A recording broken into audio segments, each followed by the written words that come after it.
Mes chers frères et sœurs, que la paix du Seigneur soit avec vous. Et aujourd'hui, nous célébrons le deuxième dimanche du temps de l'Avent, le temps que l'Église nous donne pour préparer à recevoir Jésus Emmanuel, le Messie qui viendra. Et si nous entrons dans l'Évangile d'aujourd'hui, nous allons entendre la voix de Jean-Baptiste, qui a été prophétisé dans l'Ancien Testament, dans le livre d'Isaïe, qu'il viendra nous annoncer la venue de Jésus-Christ comme Messie. Et le mot Messie dans la Bible a deux grandes significations. Ce mot a la signification politique, comme un leader de la politique, ou encore ce mot a la signification des leaders de la vie spirituelle. Jésus est venu pour la politique ou il est venu pour la vie spirituelle. Ça, c'est la confusion qu'il y avait souvent à l'état et à l'époque de Jésus.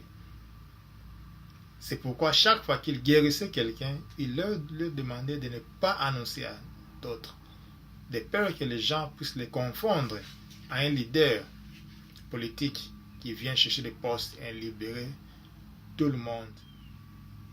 Jésus est venu en tant que leader spirituel. Mais que quand le cœur de l'homme change, et tout changera. C'est pourquoi il a focalisé sa mission dans la vie spirituelle, car tout est commandé par la vie spirituelle.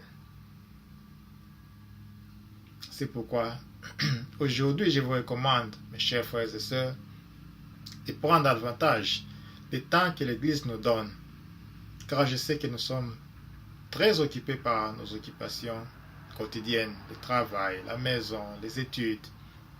C'est le temps de rentrer un peu dans notre vie pour faire attention aux choses que nous n'avons pas fait pendant cette année. La première chose que je vous recommanderais de faire attention, c'est la bonté du Seigneur. De voir tout ce que le Seigneur a fait pour toi durant toute cette année. Et j'ai la foi que si tu regardes de près, tu verras peut-être Dieu a fait beaucoup dans ta vie. Et être reconnaissant. Et être en joie. Car tu vas découvrir que tu es aimé par quelqu'un qui est Dieu. La deuxième chose que je vous recommanderais, c'est de regarder l'autre qui est à côté de toi. Ton mari, ton épouse, les enfants, les amis, tous ceux qui ont besoin.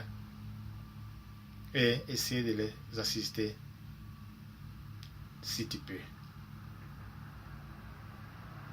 La dernière chose que je vous recommanderais de faire, de voir pendant cette année, ce temps de l'Avent, c'est de regarder votre cœur, votre vie personnelle et voir les places qui doivent être changées et faire le mieux possible pour changer et rentrer proche de Dieu.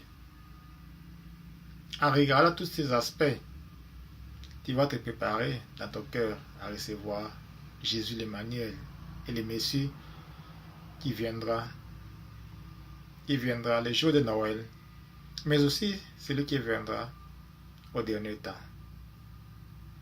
C'est pourquoi je vous donne ma bénédiction au nom du Père et du Fils et du Saint-Esprit. Que Dieu vous bénisse tous. Amen.